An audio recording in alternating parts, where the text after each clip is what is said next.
Assalamualaikum warahmatullahi wabarakatuh. Izin memperkenalkan diri, nama saya Muhammad Taufik Rusdani, CGP Angkatan 10 Kabupaten Purwakarta. Pada kesempatan hari ini, saya ingin membuat kesimpulan dan refleksi selama kegiatan calon guru penggerak tentang pemikiran filosofi Ki Hajar Dewantara.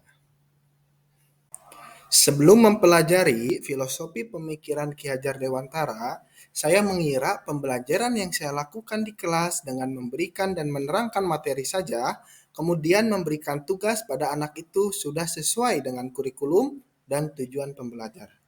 Hal tersebut bisa terlihat dari semua anak yang mengikuti pembelajaran dan mengumpulkan tugas sesuai waktunya. Mereka pun terlihat antusias saat itu di dalam kelas. Pada saat itu, sebelum saya belajar tentang filosofi Ki Hajar Dewantara, menganggap ketika pembelajaran ada anak yang tidak mengerjakan tugas dan tidak masuk kelas tanpa keterangan, saya langsung menganggap bahwa siswa tersebut malas. Saya masih cenderung memandang anak itu sebagai objek, lebih mengejar nilai sehingga pembelajaran masih kurang bermakna untuk peserta didik. Saya masih menganggap bahwa anak itu seperti kertas kosong yang harus saya isi dengan tinta warna yang saya sukai tanpa bertanya tinta kesukaan dari anak itu tersendiri. Alhamdulillah setelah saya mempelajari pemikiran Ki Hajar Dewantara dan mengikuti pendidikan calon guru penggerak, maka pola pikir dan konsep pembelajaran saya berubah menjadi merdeka belajar. Selama saya menjalani pendidikan calon guru penggerak, saya baru sadar bahwa anak bukanlah kertas kosong, tetapi anak merupakan individu yang diibaratkan kertas yang berisikan tinta samar-samar yang harus kita tebalkan untuk memperjelas guna bisa terbaca. Begitupun dengan peserta didik yang merupakan individu yang memiliki pribadi unik yang harus kita asah dan arahkan kemampuannya. Saya pun mulai memandang anak didik sebagai subjek dalam proses pembelajaran. Artinya, anak harus diberikan kesempatan yang seluas-luasnya untuk mengembangkan potensi yang ada pada diri mereka, mengembangkan kreativitas dengan bebas sesuai dengan kodrat dan zamannya.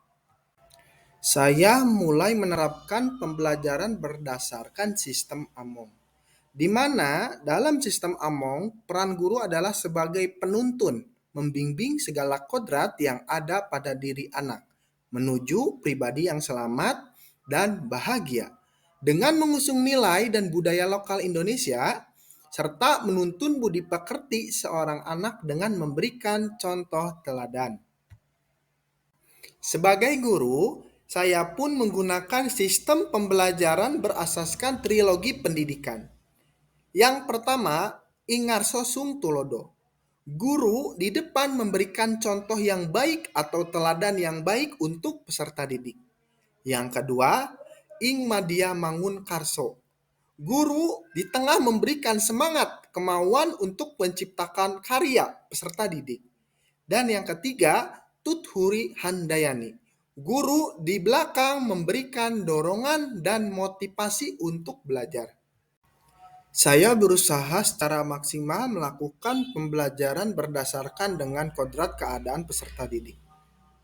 Yang pertama, menyesuaikan dengan kodrat alam. Proses pembelajaran harus disesuaikan di mana anak didik tersebut tinggal. Tentu saja, pembelajaran yang diberikan di daerah perkotaan akan berbeda dengan pembelajaran di daerah perdesaan. Yang kedua, kodrat zaman. Perubahan yang semakin berkembang dan maju turut pula merubah proses pembelajaran di kelas. Proses belajar zaman kolonial akan berbeda dengan zaman yang menyongsong abad 21. Sebagai guru, saya dapat merancang pembelajaran yang berkelanjutan, terbuka, dan berdasarkan budaya atau biasa disebut asas trikon. Yang pertama, continue, yang artinya pengembangan yang dilakukan harus berkesinambungan, dilakukan secara terus-menerus dengan perencanaan yang baik dan matang agar pembiasaan siswa dapat membentuk karakter baik siswa. Yang kedua, konsentris, yang artinya pengembangan pendidikan yang dilakukan tetap berdasarkan kepribadian kita sendiri. Yang ketiga, konvergen, yang artinya pengembangan yang dilakukan dapat mengambil dari berbagai sumber di luar.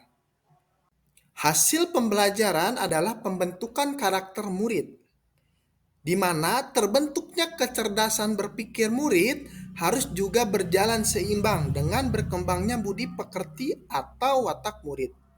Di mana budi pekerti ini tidak hanya dibentuk di sekolah, tetapi dalam keluarga dan lingkungannya. Melalui proses pendidikan, budi pekerti murid akan bertumbuh dan berkembang, sehingga mampu mengendalikan watak biologis dan menebalkan watak baik murid yang akan mewujudkan budi pekerti. Proses pembelajaran yang saya lakukan menggunakan Merdeka Belajar, yang bertujuan untuk mewujudkan profil pelajar Pancasila, di mana profil pelajar Pancasila di sini memiliki nilai-nilai yang baik untuk membangun karakter siswa. Yang pertama, beriman bertakwa kepada Tuhan Yang Maha Esa dan berakhlak mulia. Yang kedua, berkebinekaan global. Yang ketiga, bergotong royong. Yang keempat, kreatif. Yang kelima, bernalar kritis. Dan yang keenam, memiliki sifat mandiri. Ada beberapa hal yang akan saya terapkan di dalam kelas yang sesuai dengan pemikiran Ki Hajar Dewantara. Yang pertama, melakukan tes diagnostik non-kognitif pada anak didik di kelas. Hal ini dilakukan dengan tujuan untuk mengetahui keadaan psikologi sosial dan emosional anak didik dan juga untuk mengetahui kondisi keadaan keluarga. Tes ini juga bertujuan untuk mengetahui karakteristik dan potensi anak didiknya yang nantinya akan menjadi acuan dalam proses pembelajaran. Yang kedua, dalam proses pembelajaran akan menggunakan metode sistem Among, di mana guru hanya berperan sebagai penuntun, mengarahkan dan lebih membebaskan anak didik dalam mengembangkan kemampuannya. Kemudian dalam pemberian tugas, saya akan memberikan kebebasan anak didik sesuai dengan kodrat keadaannya. Yang ketiga, mengadakan permainan tradisional sederhana. Sebelum pembelajaran dimulai, alangkah baiknya pengkondisian kelas diawali dengan kegembiraan dan suasana penuh dengan keceriaan.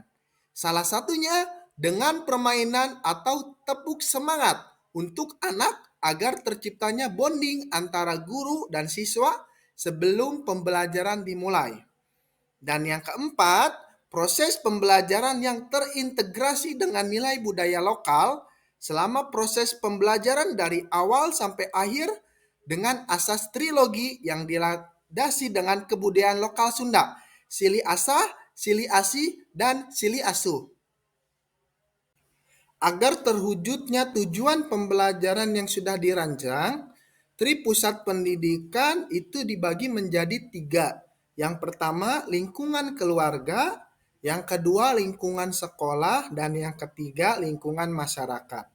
Itu sangat diperlukan komunikasi dan kolaborasi agar terciptanya peserta didik yang merdeka, selamat, dan bahagia. Demikian pemaparan yang sudah saya presentasikan mengenai modul 1.1 mengenai kesimpulan dan refleksi filosofi Ki Hajar Dewantara. Mohon maaf jika ada kekurangan. Guru penggerak, tergerak, bergerak, menggerakkan. Sekian dan terima kasih.